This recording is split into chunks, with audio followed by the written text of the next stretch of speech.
Okay, welcome back, Jason. Now, we've been through a list of items that the realtor needs to be going after. The last one is, I'm going to say it's kind of important.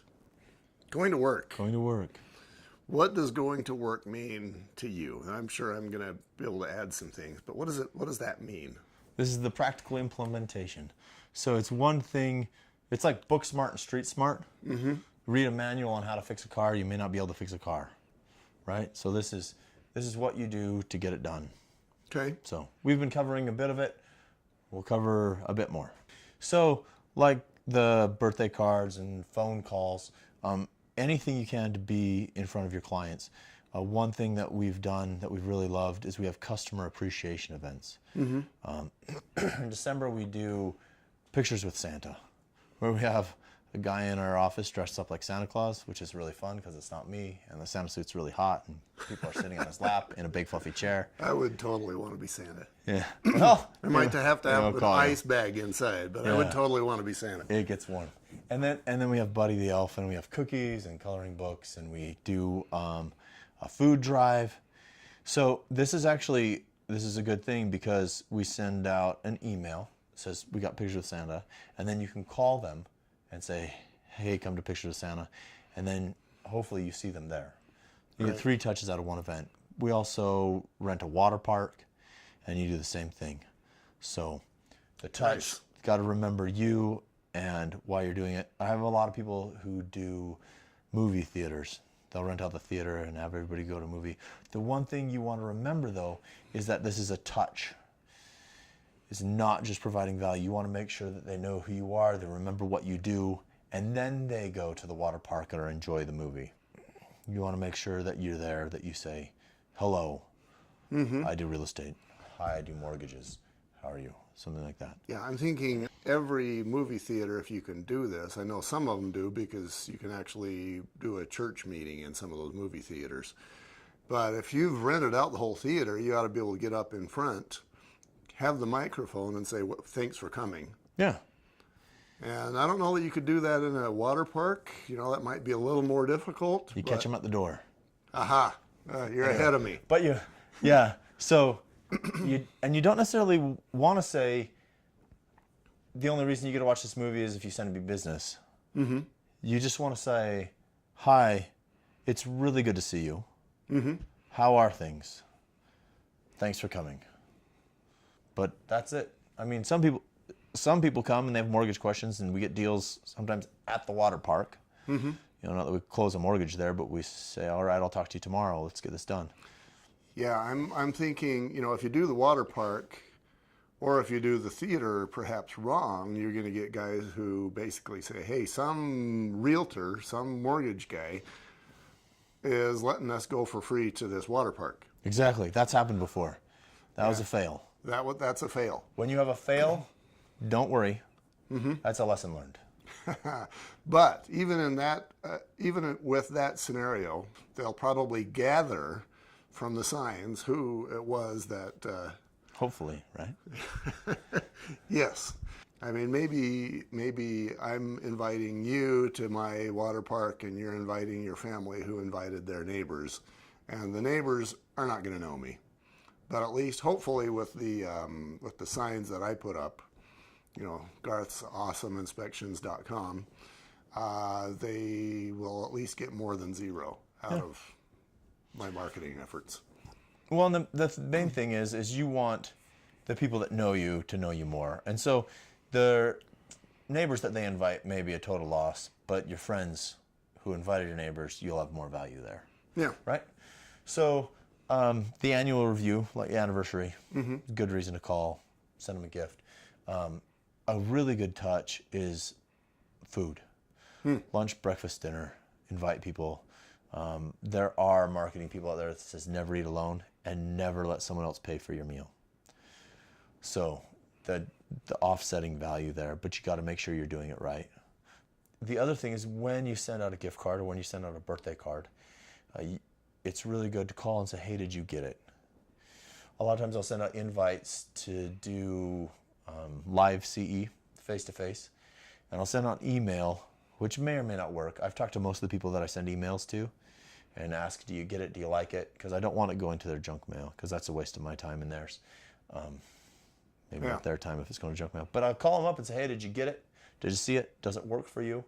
A lot of times I'll ask, is there something else that you're looking for that I could teach?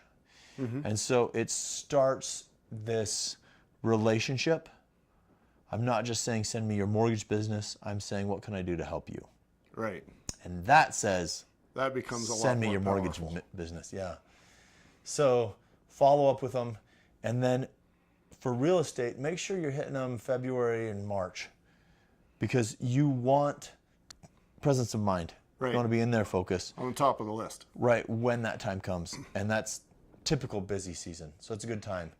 And then the home buying seminars, or like the CE that I'm doing. I'm in front of you. If you're watching this, hello, I do mortgages. There you go, right? So if you can do seminars, first time home buyer seminars, do investing seminars, do seminars on how to declutter your house or how to maintain your yard, do something to provide value to the people so you can get in front of them, because the face-to-face is the best. Yeah, I'm thinking touches are a lot easier. I mean, if you've got 100 clients, or well, let's say you got 30, and then you've got to touch each of them 30 times per year, that's 900 touches, Yeah. which to me sounds kind of, Daunting. I can't do that.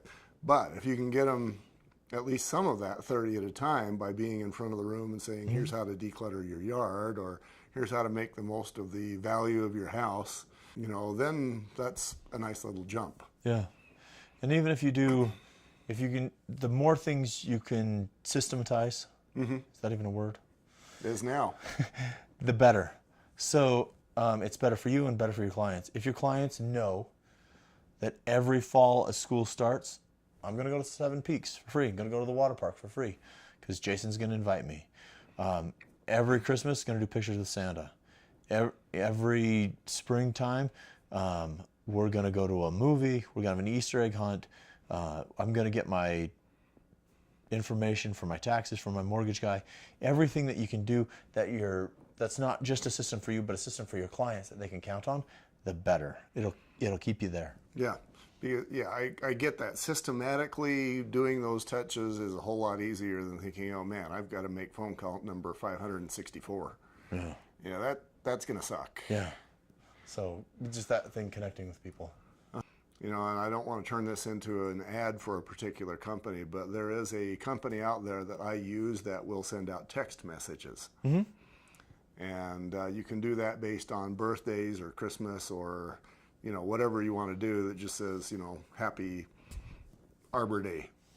And That's an exciting day. I always get excited for Arbor Day. Can't sleep the night that's before. my favorite too. Right? Go hug a tree. Hey, when your logo is the Jaguar, Arbor Day is awesome, right? Okay.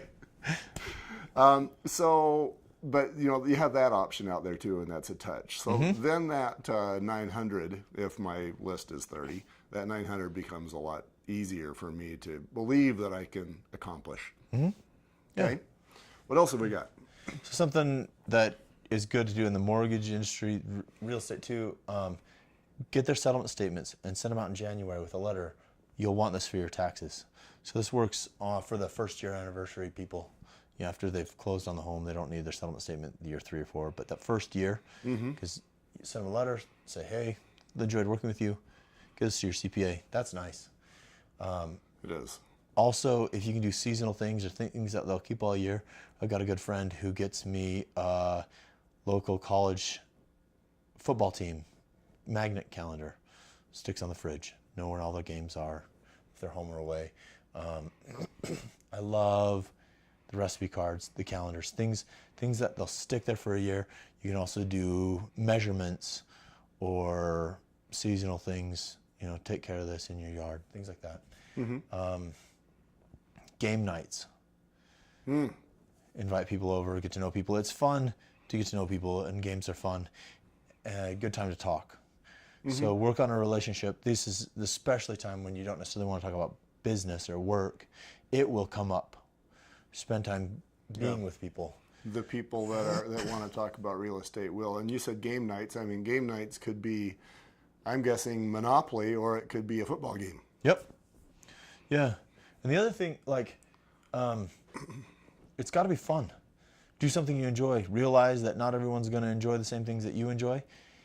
But a big part of going somewhere is who you're with. And if they're enjoying the activity, I'm much more likely to enjoy the activity. Right.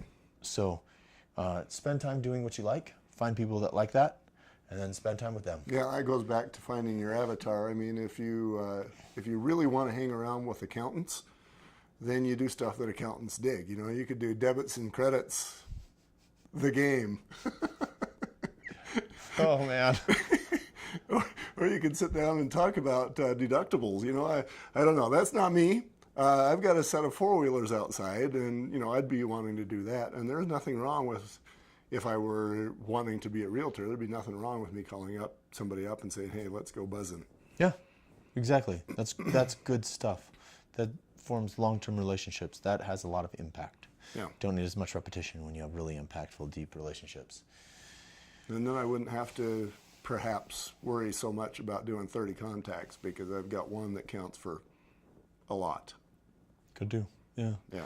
Another thing you do, mention Facebook or social media. If you do giveaways on Facebook, contests, things like that. The main thing, if you're using social media, you want to make sure that it's stuff that people want to see. So when I post on social media, I typically don't post about mortgages. That's boring as all get out. Yeah. If you have questions, I want my clients to know where to find me. Right. If they know I'm on Facebook because they see my stuff and they remember that I do mortgages, task accomplished. Yeah. The same applies to me. You know, I will post stuff that I see doing home inspections. Like, for example, just recently there was one where it had an upper and lower oven door, and you open the lower oven door and it hit against the pantry door handle. You couldn't open the lower oven door without opening the pantry door first. And I thought that was awesome, so I posted that. And that gathered some attention, but clearly it was cooler to me than it was to everybody else. That happens, but that's good, right? But yeah, you and I are in very boring businesses. You know, the realtor, you know, perhaps it's a little more sexy, but yeah, you gotta post stuff that people are interested in. Yeah. Make sure they know what you do. You can have your business page that's linked to your personal page that comes up, and then you don't have to post so much about real estate. You can post about four-wheeling in Moab. It's fun to watch. Okay, we'll be right back with a sum up.